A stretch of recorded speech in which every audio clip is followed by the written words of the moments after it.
Welcome back to Red Fence.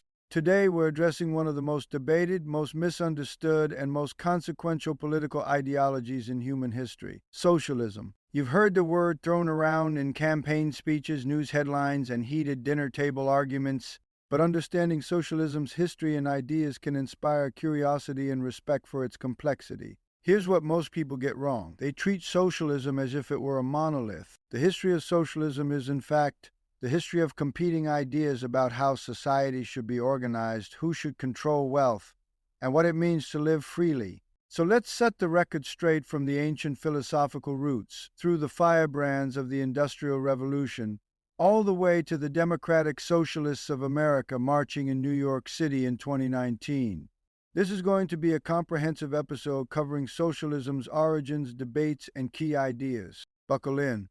What is socialism? Before we go anywhere, we need a working definition. Socialism at its core is a social and economic doctrine that calls for public rather than private ownership or control of property and natural resources. The fundamental premise is straightforward.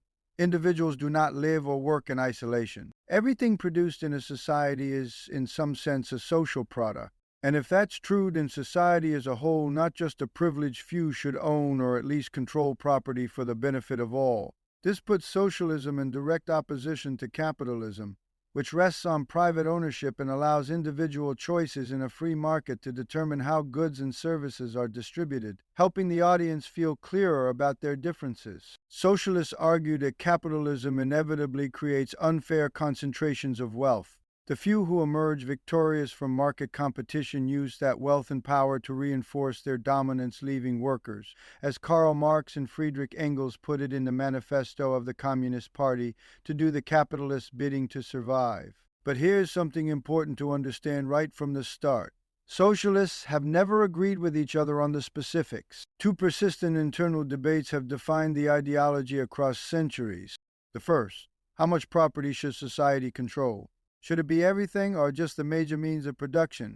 The second: how should that control be exercised? Through a powerful central state or through decentralized local decision-making? These two tensions, centralism versus decentralism and total versus partial ownership, run like fault lines through the entire history of socialism.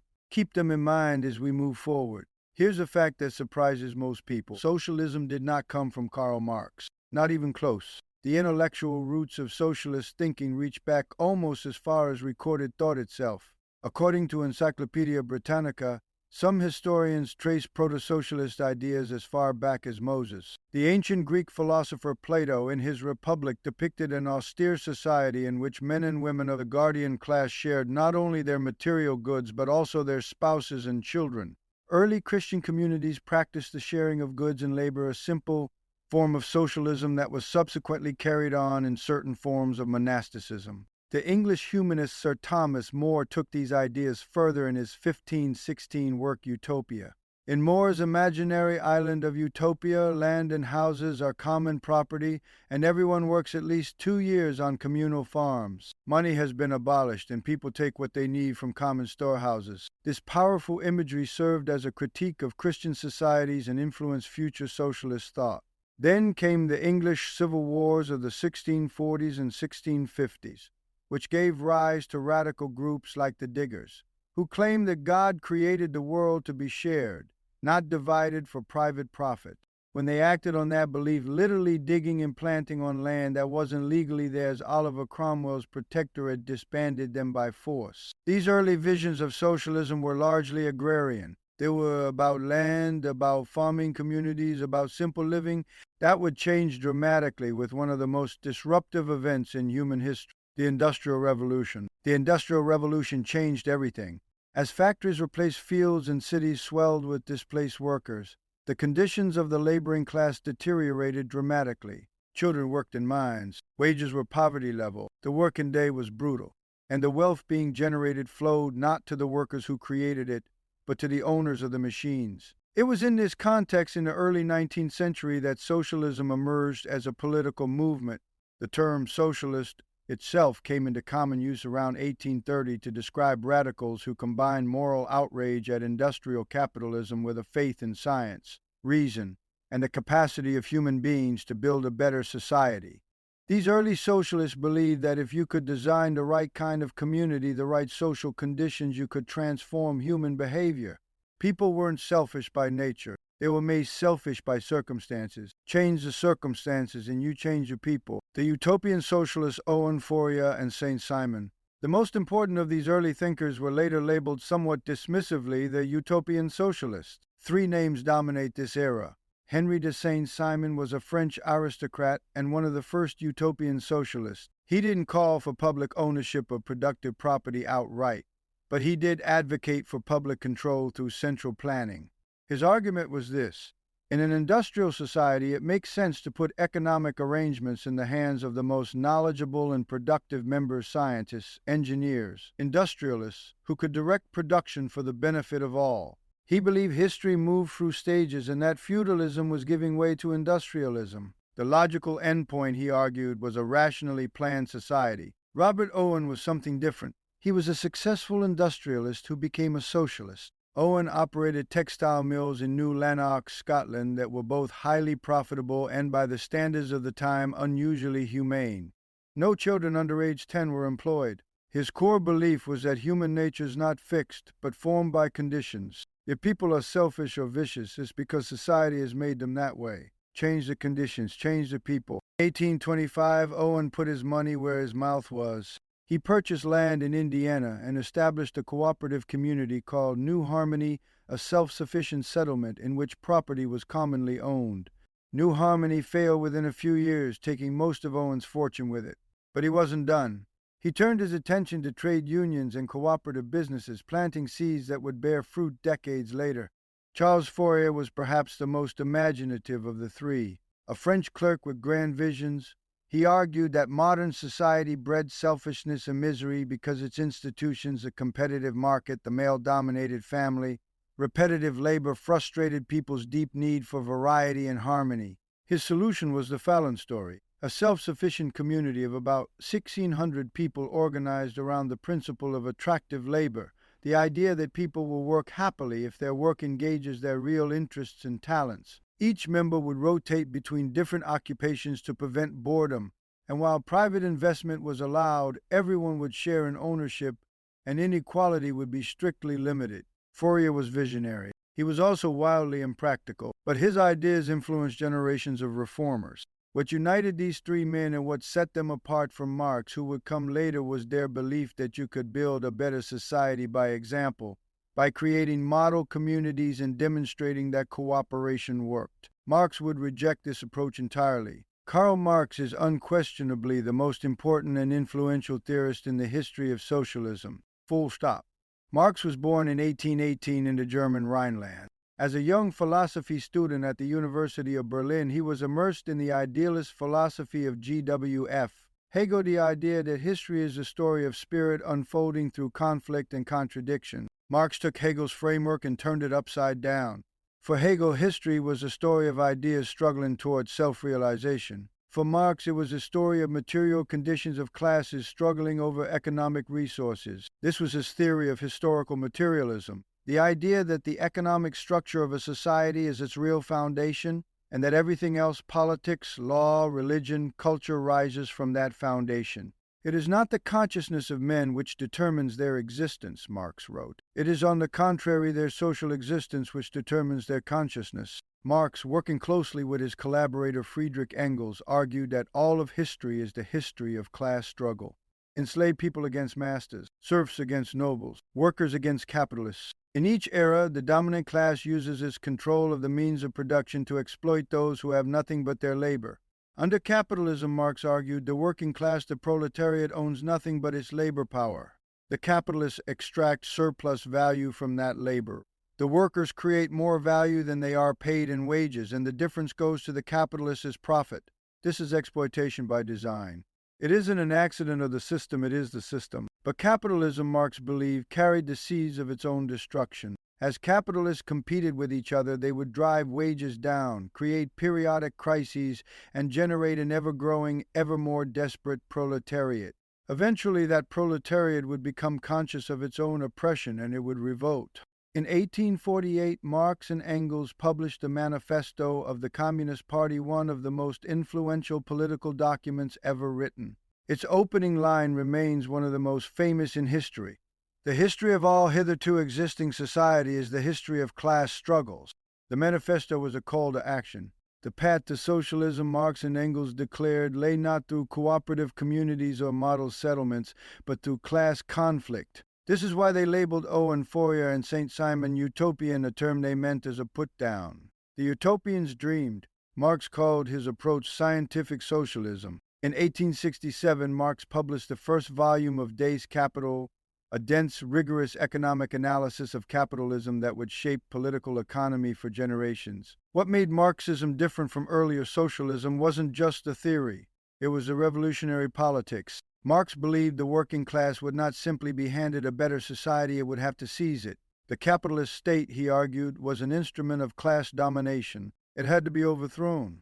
Though he did acknowledge that in countries like England and the United States, where the working class was gaining, political rights socialism might be achievable through democratic means. He was not, despite his reputation, a simple economic determinist. After Marx, socialism splintered radically. One of the most significant splits was between those who insisted that revolution was the only path, and those who believed socialism could and should be achieved peacefully through democratic processes. This second camp gave rise to what we call social democracy, and it has its most important roots in Germany. August Bebel and Wilhelm Liebknecht co-founded the Social Democratic Workers' Party in 1869. Bebel's core conviction was that socialism must be installed through lawful means, not by force. The party merged with other groups in 1875 to form what became the Social Democratic Party of Germany, also known as the SPD, and it grew steadily in electoral strength, becoming the largest single party by 1912. The intellectual architect of social democratic revisionism was Eduard Bernstein. In his 1899 work Evolutionary Socialism, Bernstein challenged Marxist orthodoxy directly. Capitalism, he argued, wasn't dying, it was adapting and overcoming many of its weaknesses. Ownership was becoming more widely diffused, not more concentrated. Conditions were improving. And with universal suffrage, the working class didn't need to revolt, it could elect socialist representatives and transform society from within. This was heresy to orthodox Marxists. But it was enormously influential, and it set the template for modern center-left political parties across Europe. The violence of the Russian Revolution of 1917 and its brutal aftermath deepened the split between social democrats and communists irreparably. Social democrats weren't just choosing a different strategy, they were actively rejecting the totalitarianism they saw emerging from the Bolshevik state. After World War II, social democratic parties came to power across Western Europe and West Germany, Sweden, and Britain, and built the modern welfare state. Universal health care, public housing, workers' protections, progressive taxation. These were the fruits of democratic socialist politics, not the abolition of capitalism, but its domestication.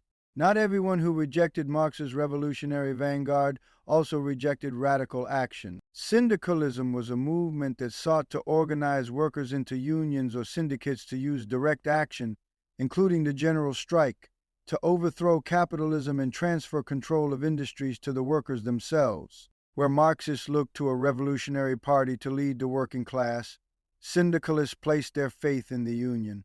The idea was that industrial unions, organized democratically by workers, could ultimately take over entire sectors of the economy, abolishing the capitalist class, not through a seizure of the state, but by rendering the state irrelevant. Syndicalism was particularly influential in France, Spain, and North America in the late 19th and early 20th centuries. Its emphasis on worker self-organization, direct democracy, and collective ownership of the means of production remains a significant thread in socialist thought and continues to influence labor movements to this day.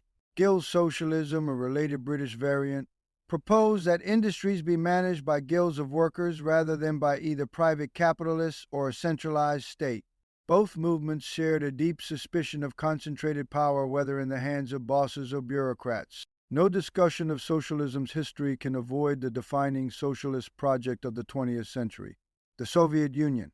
The Russian Revolution of 1917 brought the Bolsheviks to power under Vladimir Lenin. Lenin's version of Marxism, known as Marxism-Leninism, departed significantly from Marx in a crucial respect. Where Marx believed the revolution would be a spontaneous uprising of the proletariat, Lenin insisted that the working class needed to be led by a vanguard party of professional revolutionaries. In practice, this meant that the dictatorship of the proletariat Marx had theorized became, under Lenin and then Joseph Stalin, a permanent dictatorship of the Communist Party. Stalin's regime, particularly through forced collectivization, the Gulag system, and the purges represented one of the most violent and repressive periods in modern history. Tens of millions died. The gap between socialist ideals and Soviet reality was not just wide, it was catastrophic. Mao Zedong's People's Republic of China, established in 1949, followed a similar path, adapting Marxism-Leninism to an agrarian peasant society rather than an industrial one. Cuba, under Fidel Castro from the late 1950s, aligned itself with the Soviet model as well. The Cold War framed all of this as a binary contest, capitalism versus communism. Western socialism to social democracy was caught in the middle, insisting there was a third path. Democratic parliamentary reformists. The communists called them traitors. The capitalists called them dangerous. The Social Democrats kept winning elections. Meanwhile, it's worth noting, war communism, the economic policy imposed by the Bolsheviks during the Russian Civil War from 1918 to 1921, demonstrated just how quickly rigid command economics could unravel. Industrial production collapsed. Starvation threatened millions. By 1921, Lenin was forced to adopt the new economic policy, a partial retreat toward market mechanisms to keep the country alive. Socialism was never just a European phenomenon. As colonial powers withdrew from Africa and Asia in the 1950s and 1960s, new nations looked for development models that weren't pure Western capitalism and weren't Soviet communism either. African socialism became a rallying cry for independence leaders who argued that Africa's pre-colonial communal traditions provided an indigenous basis for a socialist society. The best-known proponents included Leopold Senghor of Senegal, Kwame Nkrumah of Ghana, Sékou Touré of Guinea, and Julius Nyerere of Tanzania. Nyerere's concept of ujamaa, a Swahili word meaning familyhood, was perhaps the most developed articulation of this idea. He stressed village-level development, communal land ownership, and the extended family as the building block of African society. His 1967 Arusha Declaration formalized these principles. In practice, however, the forced villagization program that followed was politically unpopular and economically disastrous. Peasants resisted. Production collapsed. The pattern repeated across the continent.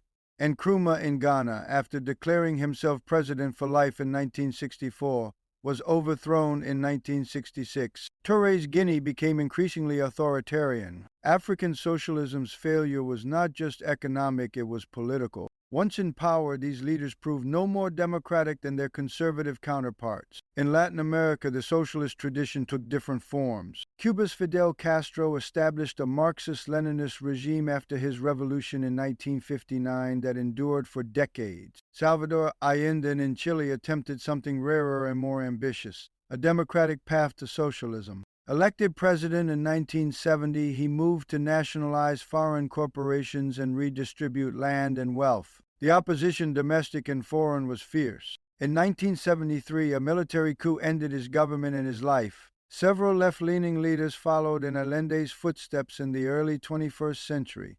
The so-called pink tide that swept Latin America, bringing Hugo Chavez in Venezuela, Lula da Silva in Brazil, Evo Morales in Bolivia, and others to power.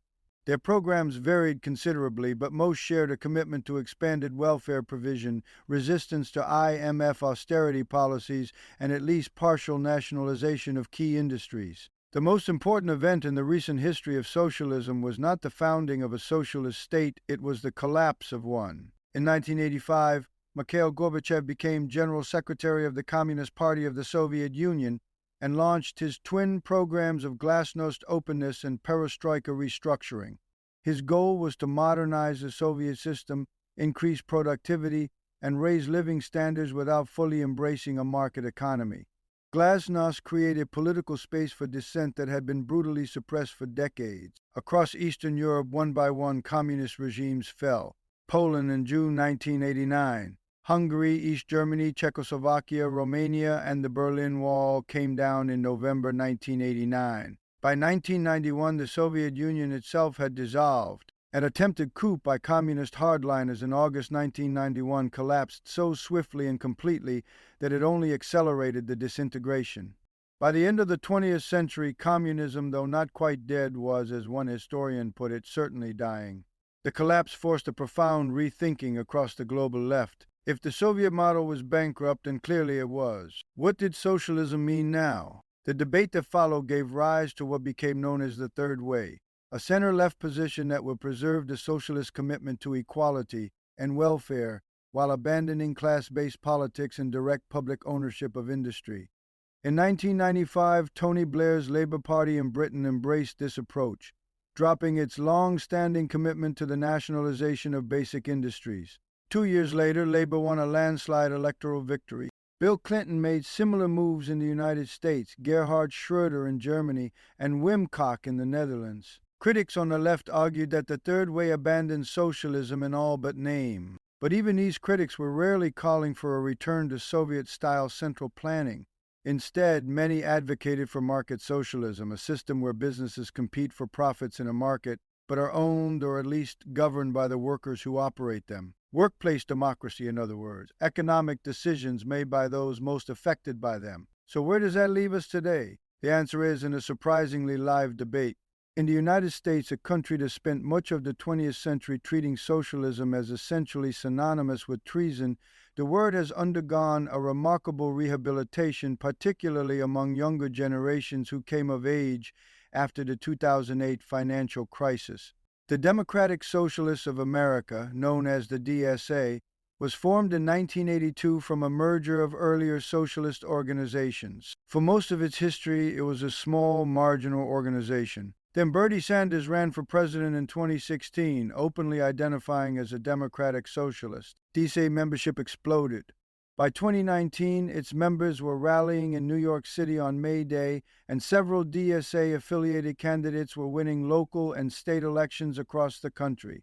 What do democratic socialists want today? The DSA's own definition is direct, a system where ordinary people have a real voice in their workplaces, their neighborhoods, and their society. That means supporting labor unions, advocating for universal health care, pushing for a Green New Deal, and opposing the concentration of corporate power. This is not the socialism of Lenin or Stalin. It isn't even the socialism of the mid-20th century European left. It is closer in many ways to the social democratic tradition of Bernstein and the post-war welfare state, combined with a more explicit critique of capitalism and corporate power. Globally, socialist ideas remain embedded in the political fabric of many democracies. Scandinavian countries, Sweden, Denmark, Norway operate mixed economies with extensive welfare programs, strong labor protections, and high taxation that redistributes wealth more aggressively than most. They are capitalist economies, technically, but heavily shaped by social democratic policy.